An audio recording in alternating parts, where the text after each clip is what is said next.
funziona? Sì, adesso funziona. Buongiorno, che il Signore ci benedica. Abbiamo tante cose belle da condividere questa mattina e la prima cosa che vorrei condividere con voi è la parola di Dio. Se tu hai portato la parola, ti invito ad aprire nel libro di Isaia, Antico Testamento, capitolo 9. Isaia, capitolo 9. Leggeremo 2 versetti da questo testo biblico meraviglioso che ci parla della venuta di Cristo 8 secoli prima che Lui si manifestasse. Ok? Isaia, capitolo 9.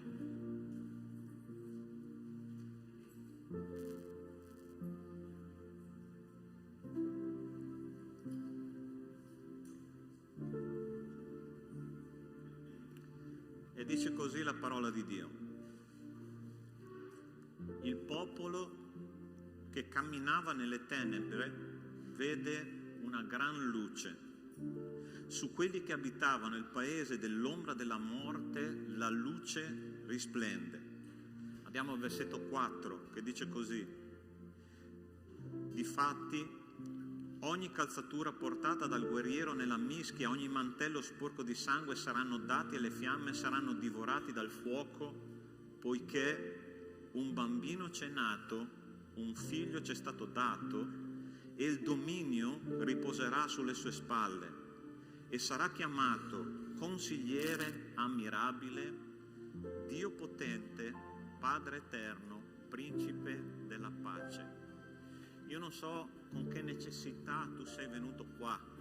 Sicuramente stai aspettando una parola da parte del Signore, questo sicuramente. E se tu hai bisogno di un Padre, di un Consigliere ammirabile, di un Dio potente, di un Padre eterno, allora il Signore è colui che tu stai cercando. Noi tante volte riponiamo la nostra fiducia, la nostra tranquillità, il nostro fondamento quotidiano sulle circostanze, ma a volte le circostanze vengono a mancare, e specialmente in questo periodo, no? Di nuovo siamo in zona gialla, di nuovo dobbiamo tenere le mascherine, di nuovo dobbiamo fare un passo indietro. Sembra che questa prigionia non finisca più, ma la nostra fiducia non è in questo, la nostra fiducia è nel Signore, ok? E io vorrei veramente cominciare questa mattina ricordandoci che il Signore più di 2000 anni fa è nato in una piccola mangiatoia, e appena Lui è nato le vite non aveva neanche ancora cominciato a predicare e tante vite già cominciavano a cambiare, perché Lui è esattamente quello che dice la parola di Dio, ossia un Dio potente, Consigliere ammirabile, Padre eterno, Principe della pace. Stai cercando pace? Il Signore Gesù è qua per dartela, la sua pace nonostante le circostanze. Ti invito ad alzarti in piedi e a pregare con me, perché questa mattina il Signore possa parlarci. Abbiamo tante cose da condividere belle, abbiamo il coro, abbiamo la lode stamattina, ci sono tante programmazioni che sicuramente ci toccheranno il cuore, ma quello che noi dobbiamo cercare principalmente è la faccia del Signore, ok? Chiudi i tuoi occhi e comincia a parlare col Signore stamattina. Nostro Dio, nostro Padre, ti lodiamo, Signore, perché questa profezia che è stata scritta 8 secoli prima che tu nascessi ci dice esattamente chi tu sei. Se noi abbiamo bisogno di consigli, c'è un consigliere ammirabile che è qua pronto per dirci quale strada prendere, in mezzo anche al buio. Signore, se abbiamo bisogno di un padre che abbraccia suo figlio nel momento della difficoltà, tu sei quello. Se noi abbiamo bisogno di pace, Signore, e veramente abbiamo bisogno della tua pace, tu sei lì, il Principe della pace. Grazie, Signore, per essere presente in mezzo a noi questa mattina. Il tuo Spirito, Signore, è colui che tocca i nostri cuori, e ti chiediamo nel nome di Cristo Gesù che tu possa fare un'opera profonda, Signore, in questa sala di culto stamattina, e che tu possa, Signore, guarire tante anime che hanno bisogno di te. Signore, grazie, perché noi crediamo in un Dio vivente, non crediamo in una teoria, in una filosofia, in un'idea. Noi crediamo in un Dio che agisce, un Dio vivo, un Dio che ancora oggi guarisce come lo guariva più di 2000 anni fa, perché il nostro Dio è lo stesso ieri, oggi e sempre sarà lo stesso Dio. Un Dio immutabile, ma un Dio potente, un Padre eterno, consigliere ammirabile, principe della pace. Grazie di essere in mezzo a noi, Signore, nel nome di Cristo Gesù. Amen. Prima di sederti, anzi, non ci sediamo stamattina perché ci sarà un lungo programma. Ti chiedo di girarti a destra, a sinistra, dietro, dai una parola di benedizione, perché il popolo di Dio è un popolo che benedice. Amen.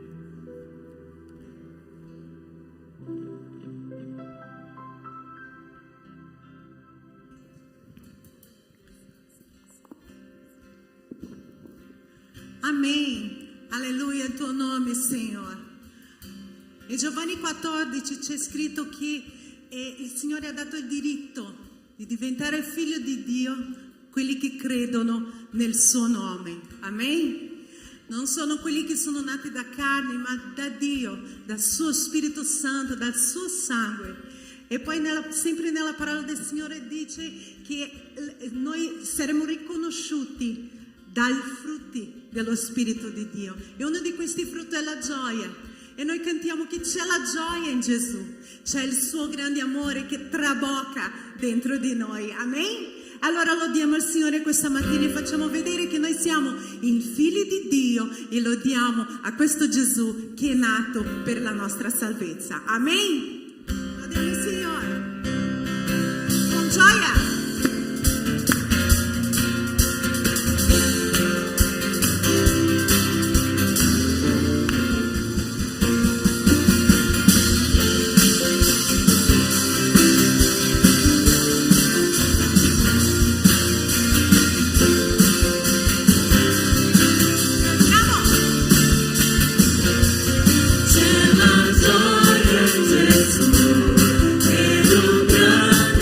Amore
dal sangue di Cristo, che sono nati di nuovo, sono nati per adorare.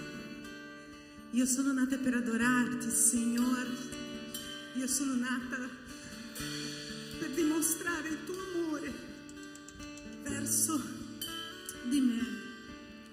E che questa mattina noi possiamo ricordarci di tutto ciò che il Signore vede, provvede. Il Signore è con noi, è un Dio Emanuele, che vuol dire Dio con noi.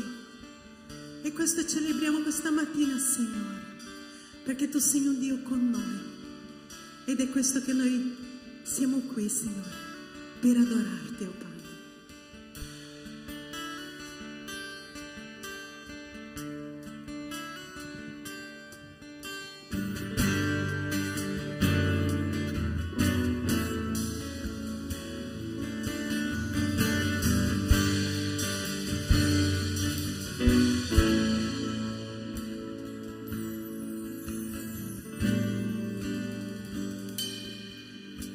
Sono nato per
Chiesa può sedersi.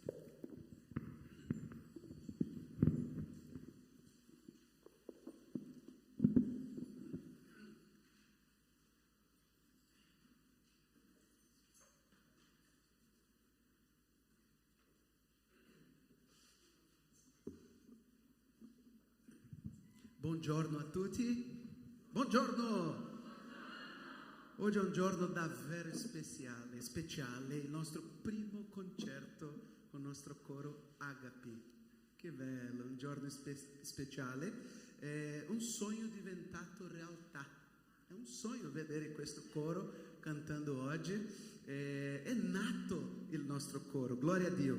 Io voglio ringraziare tutti gli amici, parenti, la famiglia. Un saluto speciale al Brasile. C'è tanta gente da Brasile adesso vedendo. Saludo a todos aí do Brasil. Bem-vindos na nossa transmissão ao vivo, in diretta. Buongiorno a tutti in Brasile. In Brasile adesso è quasi 7 della mattina. Oggi canteremo 4 canzoni per festeggiare il Natale. Sarà bellissimo, sarà bellissimo. Una cosa importante, il nostro coro dopo Natale, dopo Capodanno, il nostro coro torna con le prove ogni venerdì alle 20. La prima prova sarà 14 gennaio. Se vuoi cantare, se ti piace cantare, se vuoi fare parte di un gruppo diverso, venerdì 14 gennaio alle 20 vieni a cantare con noi. Andiamo al concerto con Coral Agapi. Per favore, coro, vieni qua. Buon Natale a tutti. Cantiamo. La prima canzone è Gioia nel mondo, è nato un re. È una canzone in inglese, si chiama Joy to the World. È una canzone più famosa. Adesso cantiamo in italiano, un po' diverso, un ritmo diverso, ma sarà bellissimo, ok?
happy day. Oh, happy day. When Jesus was. When Jesus was. When Jesus was. When Jesus was. When Jesus was. When Jesus was. He washed my sins away. Oh, happy day. Oh, happy day. La la la la la la la la la la la la la la. La la la la la la la. La la la la la. Oh, happy day. Oh, happy day. When Jesus was. When Jesus was. When Jesus was. When Jesus was. He washed my sins away. La la la la la la. La la la la la. La la la la la. He taught me how. Oh, he taught me how to walk, fight and pray. Yeah. Fight and pray. And he taught me how to live rejoicing. He did, yeah. Every day, yeah. Every day. Oh, happy day. Oh, happy day. When Jesus was, yeah. When Jesus was, yeah, he did. When Jesus was, he washed my sins away. La la la la. La la la la la. La la la la la. He taught me how. Oh, he taught me how to watch, fight and pray. Yeah. Fight and pray. And he taught me how to live rejoicing. Yes, he did, yeah. Every day, yeah. Every day. Oh, happy day. I tell you about those happy days. I'm gonna tell you about those happy days. Yeah, I tell you about those happy days. My Lord, he took me and he washed me clean as snow. Yeah, I'll tell you about those happy days. Oh, happy day.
Quindi dopo questo coro potete immaginare cosa sarà la lode nell'eternità.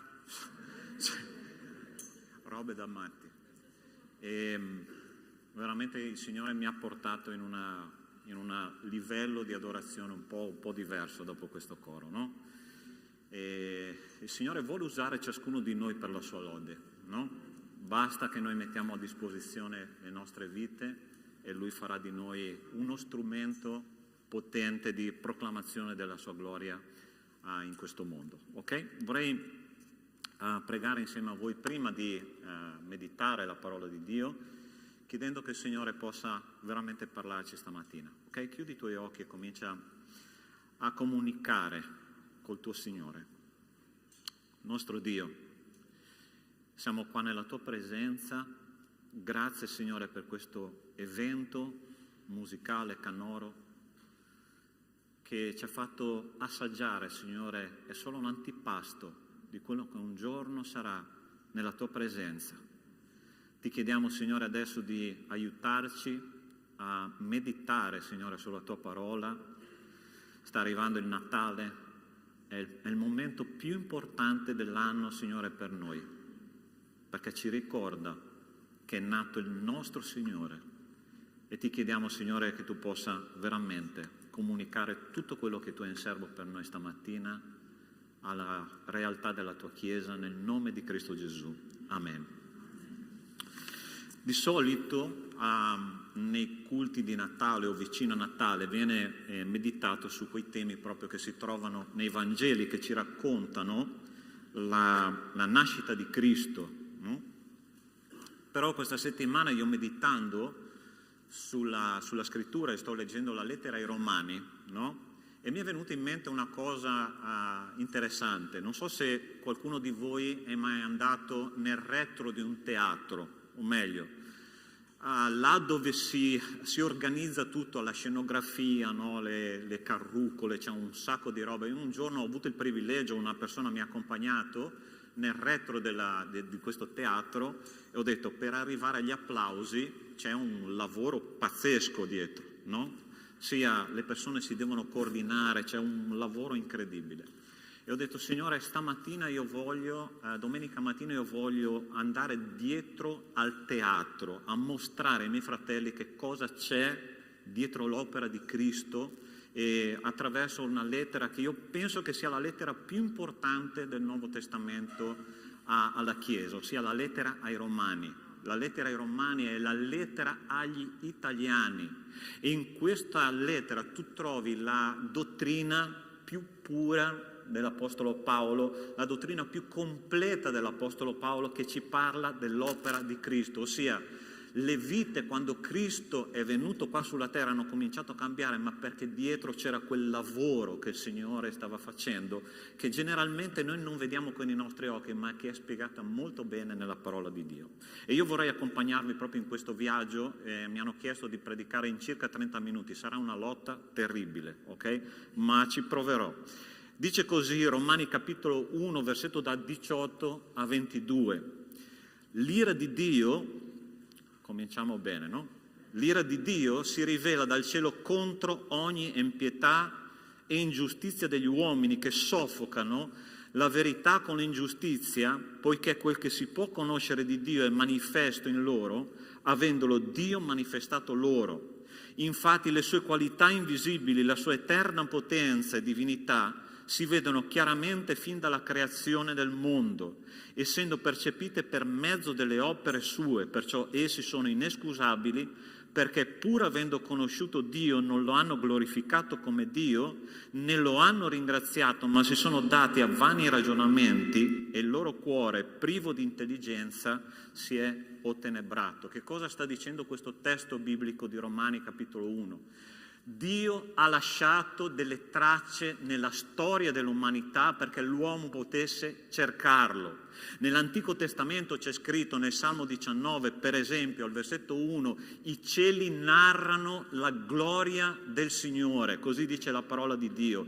È interessante che nell'antichità gli antichi sapevano benissimo che se tu osservavi le costellazioni nel cielo, il cielo raccontava esattamente l'opera redentrice di Cristo, no?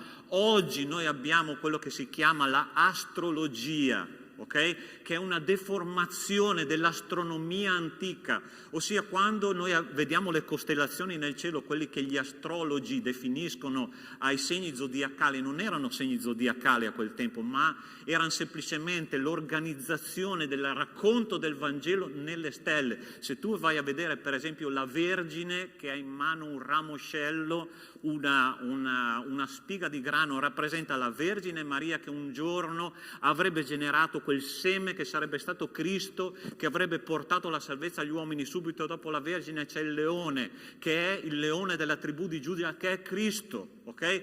I cieli raccontano la gloria del Signore e i magi non sono arrivati a caso là dove Cristo è nato, perché loro hanno seguito una stella, erano degli studiosi delle stelle. Questa è una traccia che Dio ha lasciato affinché l'uomo potesse cercare il messaggio della salvezza nelle stelle.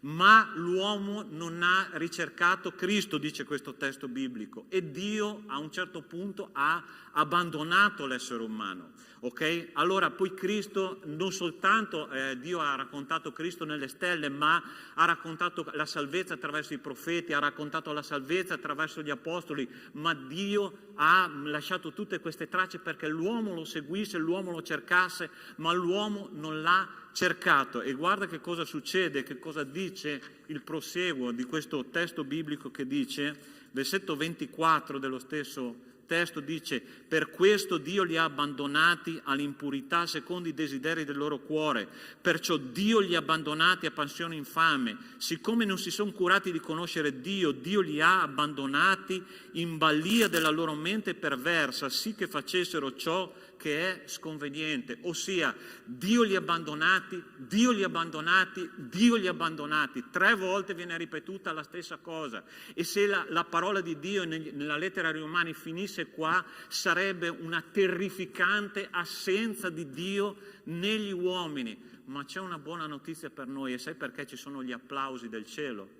Sai perché gli angeli hanno proclamato gloria a Dio negli luoghi altissimi e pace in terra agli uomini che gli gradisce? Perché Dio ha mandato un Redentore che non ha abbandonato gli uomini, che si chiama Emanuele, che significa Dio con noi. In mezzo al buio dell'umanità Cristo è venuto e ha camminato in mezzo a noi e ci ha mostrato la luce della salvezza. E se Cristo fosse qua oggi, ed è qua oggi, Lui sta camminando in mezzo alla sua Chiesa e ti sta cominciando a dire: caro mio, se tu sei qua e hai bisogno di guarigione, hai bisogno di salvezza, hai bisogno di pace, hai bisogno di giustizia, io sono qua a braccia aperte, ti sto aspettando. Il nostro Emanuele è qua in mezzo a noi, cari miei. Amen, Chiesa. È qua che noi dobbiamo cercare il nostro Signore. Basta che tu faccia un cenno al tuo papà e Lui ti sta dicendo: io sono qua perché tu hai bisogno di me. Io non ho scelto di rimanere nell'eternità, non ho scelto di rimanere nella mia gloria. Sono sceso, mi sono umiliato davanti agli esseri umani, sono venuto in mezzo a voi perché sono qua a braccia aperte ad ascoltarle, ad aspettarvi. Sapete che un predicatore una volta, questo mi ha impressionato e non ho mai ragionato su questo, ha detto: l'ultima cosa che Cristo ha fatto in vita, l'ultimo gesto che Cristo ha fatto in vita è stato questo, sulla croce. Cristo è a braccia aperte, aspettando che tu ti butti nelle sue braccia. Amen, Emanuele è in mezzo a noi. E non è finita qua, cari miei, non è finita qua. Dio non è come noi. Dio non è come noi. E dice così il Signore: pensi tu, o uomo, che giudichi quelli che fanno tali cose e le fai tu stesso di scampare al giudizio di Dio? Se abbiamo cominciato bene, finiamo peggio. Oppure disprezzi le ricchezze della sua bontà, della sua pazienza, della sua costanza, non riconoscendo che la bontà di Dio ti spinge al ravvedimento? Allora, guarda che cosa interessante che ci dice la parola di Dio. Cos'è che spinge al ravvedimento le persone che hanno bisogno di Cristo? Forse nella mente umana noi ci umiliamo e ci abbassiamo davanti a una persona potente, davanti a una persona che esercita la giustizia, davanti a una persona che ci fa impressione, davanti a una persona che ha il potere nelle mani. E sai che cosa dice la parola di Dio? Che chi ha in mano le chiavi della bontà ha il potere del ravvedimento sulle anime. Il nostro Dio ci porta al ravvedimento attraverso la bontà. E guarda cosa dice qua, un pochino più avanti, dice della sua pazienza e della sua costanza. Mai ho pensato a Dio come un Dio perseverante. Vuoi che ti traduca questa cosa in termini semplici? Ok? Perché pensare a un Dio che è costante, è ovvio che è costante, ma lui non sta parlando di costanza nelle sue opere, lui sta parlando di costanza con le nostre anime, ossia io come essere umano continuo a peccare ogni giorno. Non so se ti sei reso conto che appena noi ci svegliamo siamo in debito con Cristo, ok?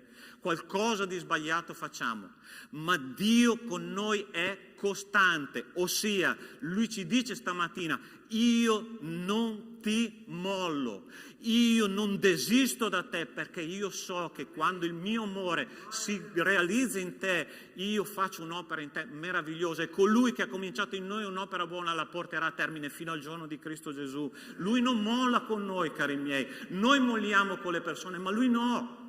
Lui viene da lì, da te, e tutte le volte che tu cadi e continua a dirti: rialzati perché io sono qua con te, rialzati. La parola di Dio in Proverbi dice che il giusto cade 7 volte ma si rialza.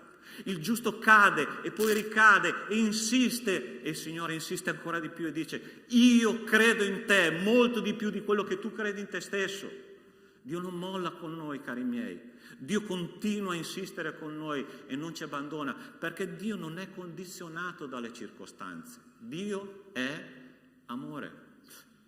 Dio non solo mostra amore, ma Lui è amore, e la sua grazia ci permette di stare in piedi ogni giorno della nostra vita nonostante i nostri peccati. Passiamo al terzo passo. Io voglio leggerti qualcosa di veramente bello. Creati per appartenere a Lui, sempre nella lettera ai Romani.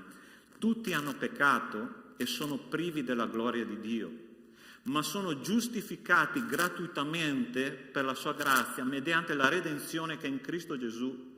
Dio lo ha prestabilito come sacrificio propiziatorio mediante la fede nel suo sangue per dimostrare la sua giustizia, avendo usato tolleranza verso i peccati commessi in peccato al tempo della sua divina pazienza, e per dimostrare la sua giustizia nel tempo presente, affinché egli sia giusto e giustifichi colui che ha fede in Cristo. La prima cosa che noi dobbiamo notare in questo testo è che tutti hanno peccato e sono privi della gloria di Dio, ossia sono totalmente separati da Cristo, ossia noi siamo nati separati da Cristo per il peccato che noi ereditiamo alla nascita. Salmo 51,5 dice il salmista Davide: io sono stato concepito nella iniquità. Salmo 51, versetto 5. Pastore, ma i bambini sono innocenti, sei sicuro? Guarda, mi ricordo esattamente una espressione di una... Cambio microfono? Ok.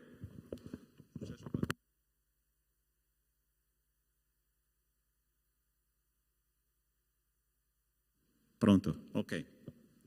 Mi ricordo esattamente una missionaria, diversi anni fa, i miei figli erano ancora piccoli, no? Tu sai come sono i genitori con i figli piccoli, molto orgogliosi, no? Se li mostrano come qualcosa di extra speciale.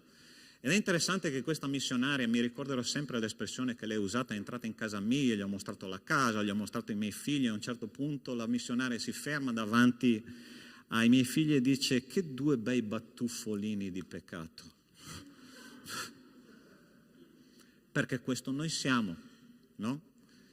Ma è interessante che Dio odia profondamente il peccato, perché Lui è santo, santo e santo, così dice il libro di Apocalisse, ossia santo 3 volte. E lui odia profondamente il peccato, ma questo testo biblico ci dice due cose che sono incredibili. A me piacciono i dettagli nella parola di Dio. Usa due parole. La prima è redenzione e la seconda è propiziazione. Okay? Due termini teologici che detti così non sembra che siano troppo difficili per noi, ma la prima parola è redenzione. Lui ci ha redenti. Sai che cosa significa la parola redenzione? Significa rivendicati come diritto di proprietà, ossia, te lo metto in termini pratici. Dio va nella presenza del Padre, ok? Cristo va nella presenza del Padre e attraverso la sua crocifissione, il suo sacrificio, dice: quello lì appartiene a me. Hai capito? Quello lì appartiene a me. Rubens, tu appartieni a me, dice il Signore. Jacqueline, tu appartieni a me, dice il Signore. E arriva Satana, no? Che ci accusa dei nostri peccati e Cristo dice: finito. Qua non c'è niente da dire, perché io ho pagato per ogni peccato dei miei figli e lui appartiene a me una volta per sempre. Hai capito che cosa dice il Signore? Redenzione è questo. E poi usa la parola propiziazione, ok? E questa settimana mi sono fermato proprio su questa parola che è straordinaria, ok? La parola propiziazione. Cosa vuol dire propiziazione? Vuol dire rendere favorevole, completamente soddisfatto. Nell'antichità la parola propiziazione, i cacciatori per andare a caccia dovevano propiziare la caccia facendo che cosa? Prima di andare a caccia? Un sacrificio, perché Dio si calmasse, si placasse con loro e loro potevano avere una caccia abbondante, no? E ho detto: Signore, spiegami questa cosa. La prima cosa che il Signore mi ha detto: prima di tutto, la propiziazione è una cosa che nell'antichità facevano gli uomini, ma io la faccio perché tu non sei capace di farla. Prima cosa. La seconda cosa, nell'arca dell'alleanza c'era il coperchio dell'arca che conteneva le tavole della legge, si chiamava propiziatorio, ok? Ossia, pienamente soddisfatto attraverso questo coperchio che era la protezione che Dio metteva nel suo patto attraverso questa arca che era l'arca dell'alleanza, che rappresentava il patto che Dio aveva fatto con l'uomo. Cosa interessante, questo coperchio era fatto d'oro, sormontato da 2 cherubini con le ali distese che proteggevano questo patto, e questo patto era inserito nella parte più interna del tabernacolo o del tempio ed era la parte più preziosa di tutte. Ossia, te lo traduco adesso in termini pratici: Dio è pienamente soddisfatto di te e Lui protegge l'alleanza che Lui ha fatto con te nel luogo più segreto del suo cuore, e noi dobbiamo avere lo stesso idea di preziosità che Lui ha dato a noi attraverso quell'immagine che ci ha dato nell'arca dell'alleanza. Il suo coperchio è d'oro, la sua alleanza con te è d'oro e Lui protegge questa alleanza ogni giorno. Ho detto: Signore, se io sbaglio ogni giorno con te, pecco ogni giorno con te, nonostante questo tu sei pienamente soddisfatto con te, perché questo patto non dipende da me, dipende esattamente da te, e tu ce l'hai nella parte più interna del tuo cuore e la mantieni integra. Amen, Chiesa. Quando tu pensi che il 75% dell'umanità ha problemi di bassa autostima, pensa a cosa Dio pensa di te. Il mio patto con questo mio figlio è tanto prezioso che io lo mantengo nella parte più interna del mio cuore. Ce l'hai anche tu nella parte più interna del tuo cuore, perché questa è la cosa importante più di tutti. Dio lo ha nella parte più interna del suo cuore, ma tu, insieme a noi, devi fare la stessa cosa, pensarla come Dio pensa. E questo Dio l'ha fatto nonostante noi. Versetto 5, versetto 6, 8 e 10, sempre della lettera ai Romani. Infatti, mentre noi eravamo ancora senza forza, Cristo a suo tempo è morto per gli empi.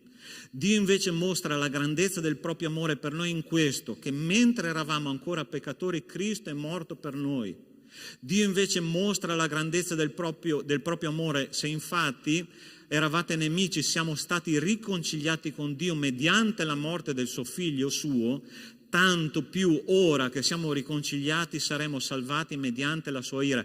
Mentre eravamo ancora senza forza, mentre eravamo peccatori, mentre eravamo nemici, che cosa Cristo ha fatto? È morto per noi. La parola qua che noi dobbiamo usare è la parola nonostante. Nonostante tutto, Dio ci ha amati affinché noi avessimo comunione profonda con Lui. Sai qual è la differenza tra un servo e un figlio? Ti ricordi la parabola del figlio prodigo? C'erano 2 fratelli, è vero o no? Uno torna indietro dopo una lunga esperienza in mezzo ai maiali, ti ricordi? Ossia, a un certo punto lui ha voluto andare lontano dal padre, spendere tutta la sua eredità, finché a un certo punto non ha avuto fame, voleva mangiare delle ghiande dei maiali, ma nessuno gliene dava. E allora lui cosa dice? Tornerò indietro perché nella casa di mio padre c'è tanta abbondanza che io tornerò là e farò veramente festa insieme a mio papà. E che cosa lui fa? Ha qualcosa da offrire al padre quando torna. Era un ragazzo che era diventato magro, sicuramente puzzolente perché era in mezzo ai maiali, non aveva più niente da offrire. Che cosa fa il padre appena lo vede? Vieni figlio, facciamo festa, perché tu eri morto, adesso sei tornato e sei in vita. Ma l'altro figlio, che cosa fa? Padre, tu fai festa con questo ragazzo? E io che ho lavorato ogni giorno duramente non mi hai mai dato un capretto per fare festa con i miei amici. Ossia, il primo capiva che il rapporto col padre era un rapporto di famiglia, ok? Di un legame affettivo. L'altro ragionava sul suo rapporto col padre non come un padre ma come un datore di lavoro, ossia dammi perché io ho fatto per te. Quanti di noi purtroppo non vivono un rapporto di figlio ma vivono un rapporto di servo con il Signore? E il padre dice: io sono tuo padre, smettila di guardarmi come una persona a cui devi dare qualcosa, perché tutto è stato fornito attraverso la mia grazia. Gratuita, gente, gratuita. Non c'è niente da spendere, non c'è da fare opere per essere salvati. Io sono la tua salvezza, io sono il tuo padre, io sono colui che ti apre le braccia e ti dice: torna a casa, figlio. Tu senti la chiamata del Signore che ti sta dicendo stamattina? Torna a casa. Lui guarda te, guarda le tue esperienze passate, guarda i tuoi fallimenti, guarda tutto quello che tu hai sbagliato, guarda la profondità del tuo peccato e dice: figlio, torna a casa, perché a me interessa chi tu sei, non quello che tu farai. Vuoi tornare a casa? Vuoi tornare tra le braccia del Padre? È questo che ci sta dicendo questo testo biblico. Torna a casa perché tu sei mio figlio. Nonostante noi, Cristo ci ha amato come figli. La sotteria di chi noi eravamo. Siete stati dunque sepolti con Lui mediante il battesimo della sua morte, affinché come Cristo è stato risuscitato dai morti mediante la gloria del Padre, così anche noi camminassimo in novità di vita. Perché se siamo stati totalmente uniti a Lui in una morte simile alla sua, lo saremo anche in una risurrezione simile alla sua. Sappiamo infatti che il nostro vecchio uomo è stato crocifisso con Lui affinché il corpo del peccato fosse annullato e noi non serviamo più al peccato, infatti colui che è morto è libero dal peccato.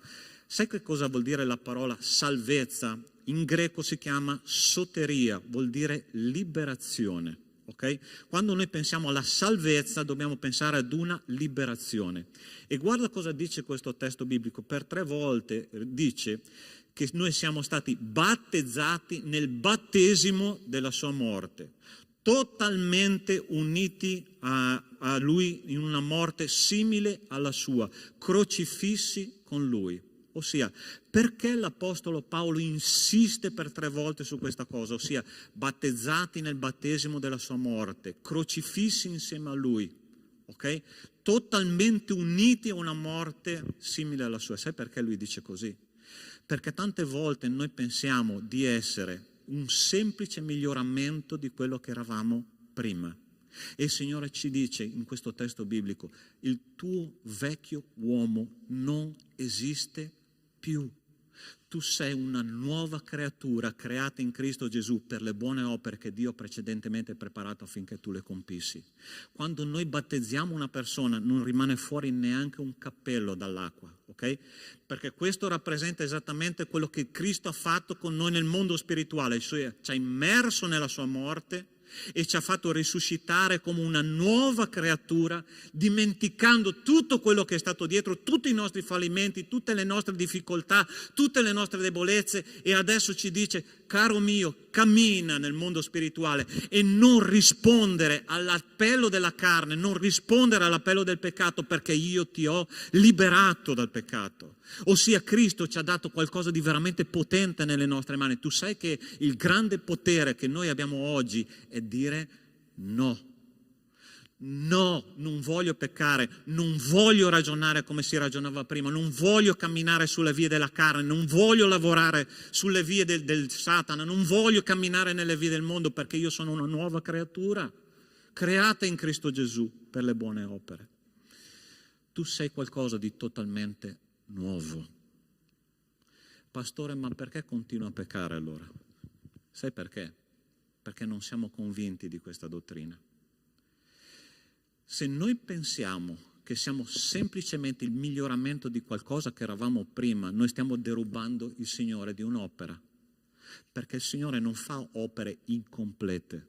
Hai capito? Noi stiamo rubando la perfezione dell'opera di Cristo in noi e stiamo dicendo: Signore, credo parzialmente a quello che tu hai fatto in me.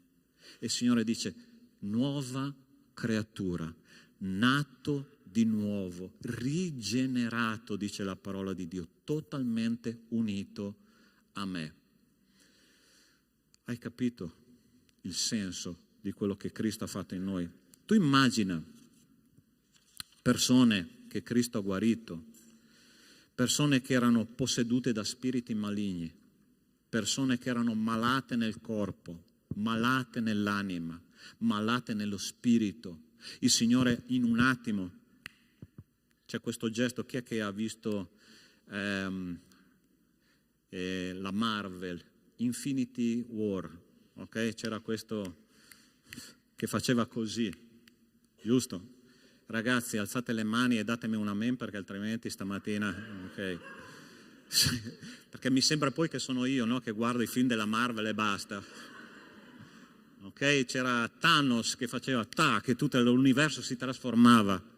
Sai quanto Cristo ha fatto così? La tua vita è cambiata radicalmente, nuova creatura.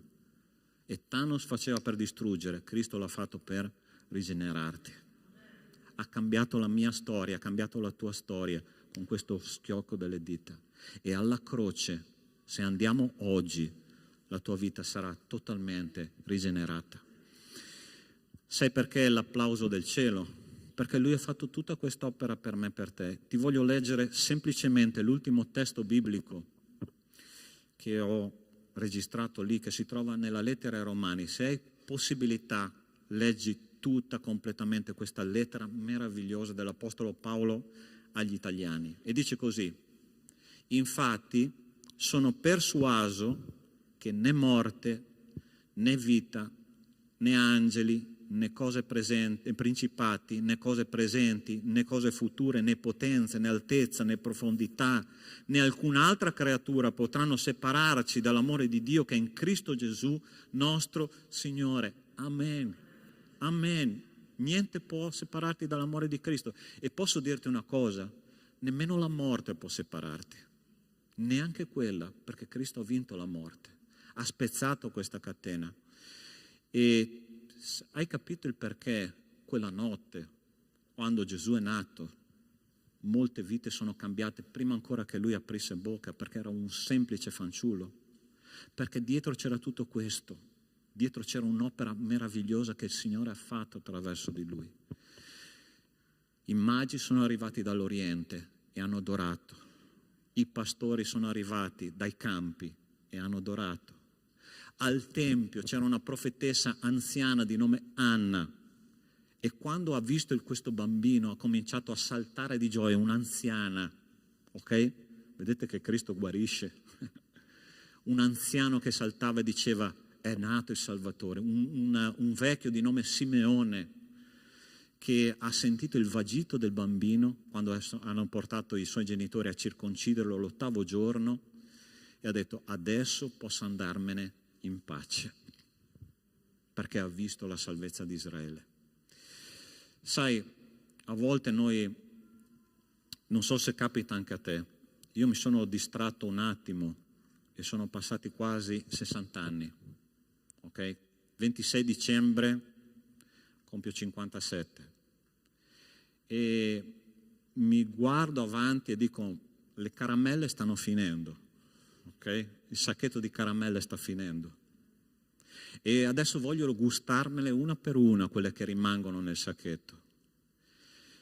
Ma quello che voglio dire al Signore stamattina, e spero che anche il tuo desiderio sia questo: Signore, voglio consumarle insieme a te queste ultime caramelle.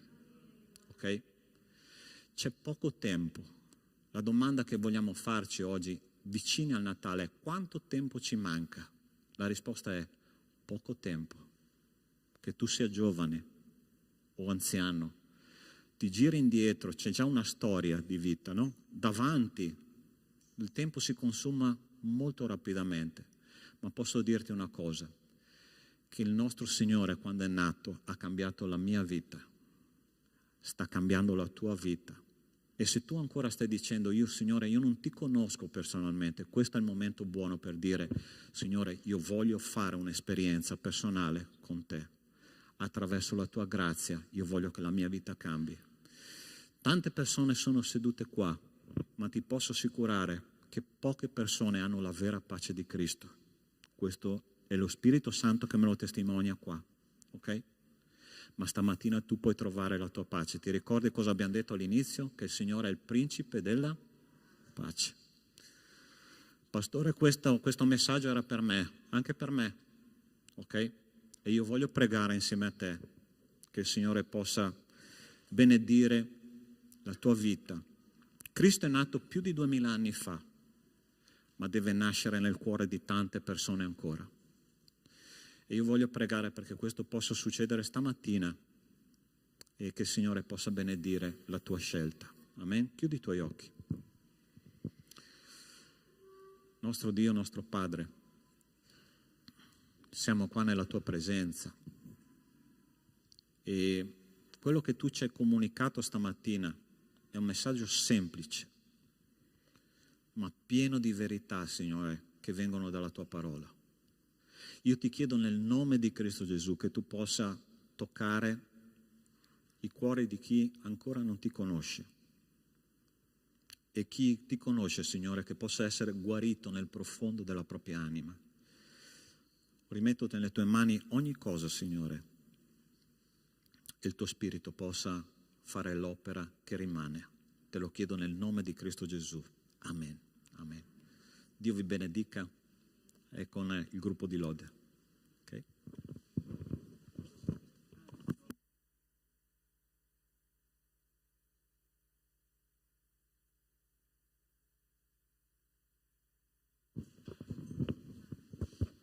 Ok. Se possiamo alzarci in piedi, sarà anche il momento delle nostre decime, delle nostre offerte, delle nostre primizie per l'opera del Signore.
grazia su di te ti rivolga il suo sguardo e sia pace in te.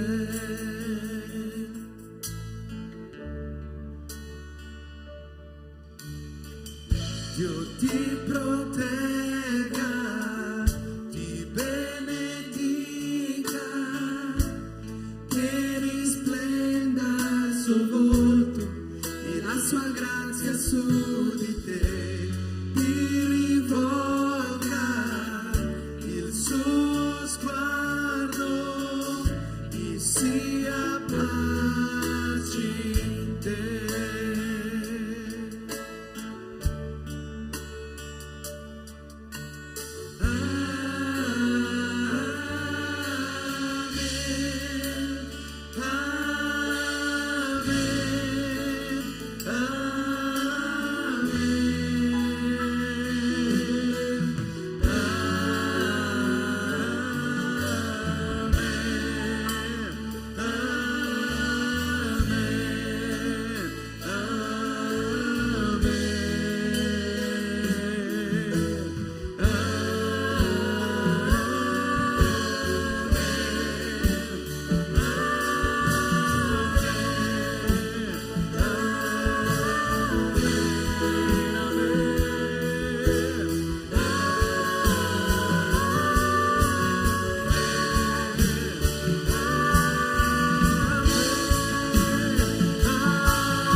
Possiamo iniziare a pregare il nostro Signore per concludere la nostra lode. Signore, noi ti ringraziamo, Padre, per questo anno che sta ormai terminando, Padre. Ti ringraziamo per tutte le opportunità che ci hai dato, Padre. Ti ringraziamo perché noi dobbiamo ricordare sempre ogni anno, ed è questa l'occasione, Signore, perché noi siamo qua, Padre, perché noi ti stiamo lodando. Noi ti ringraziamo, Padre, perché tu sei morto, ma non sei rimasto là sopra, Signore. Tu sei sceso per portarci nuova vita, per portarci vita e portarci in abbondanza, Padre. In nome di Gesù, amen. Potete sedervi.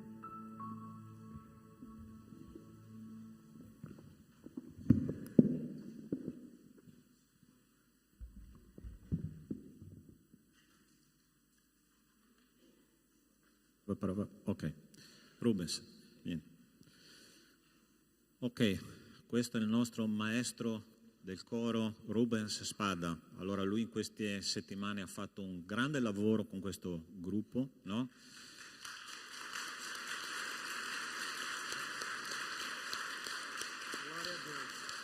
E 4 settimane di lavoro, quindi 4 incontri. Potete immaginare quando il lavoro avrà una continuità, no? Cosa possiamo fare veramente per la gloria di Dio. Allora, questo coro continuerà il suo lavoro per tutto l'anno, va bene? Abbiamo almeno 2 o 3 occasioni nell'anno 2022, uno per il compleanno della nostra chiesa, l'altro per Pasqua e l'altro ovviamente a Natale. E chissà che Dio non voglia anche che abbiamo qualche appuntamento nelle piazze, non lo so, preghiamo fuori, nelle altre chiese che noi amministriamo, che il Signore possa far abbondare questo lavoro, ok? Per la sua gloria. Va bene? Se tu vuoi iscriverti alle lezioni di canto che il maestro fa ogni settimana, parla direttamente con lui, ok? Così ti puoi mettere d'accordo. Pastore, ma devo avere una bella voce? No, l'importante è avere una voce in linea, poi lui ti sistemerà, ok? Comunque il 14 gennaio ritorna. Sì, ok. Quindi dopo il 14 gennaio lui ritornerà per fare le sue lezioni, ok? L'altra cosa, mercatino solidale là in fondo, stiamo raccogliendo fondi per le missioni, va bene?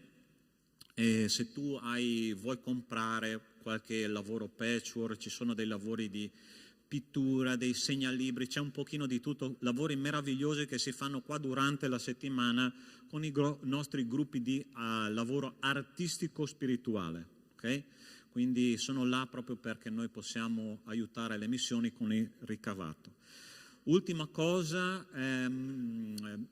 culto di Natale sarà qua il giorno 25, ok? Il giorno esattamente proprio di Natale, che è sabato, alle ore 18. Non ci sarà il culto il 26, che è domenica, ok? Perciò sarà il culto soltanto il 25 alle ore 18, il tipico proprio culto di Natale, va bene? Neanche il 31 quest'anno ci sarà, ma quindi concentriamoci sul giorno 25, cerchiamo di essere partecipi tutti in modo che il Signore sia onorato dalle nostre lodi e dalla nostra adorazione, ok?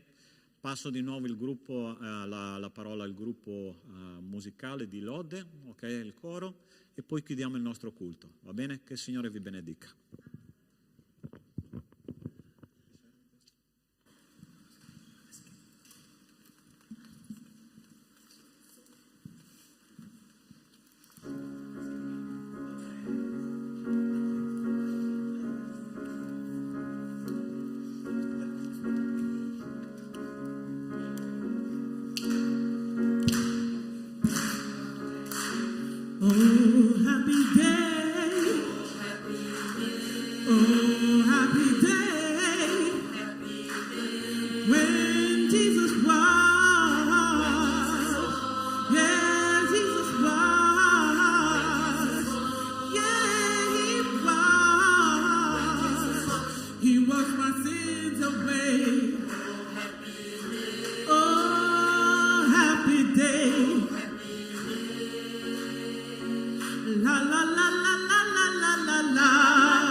To walk, fight and pray, yeah.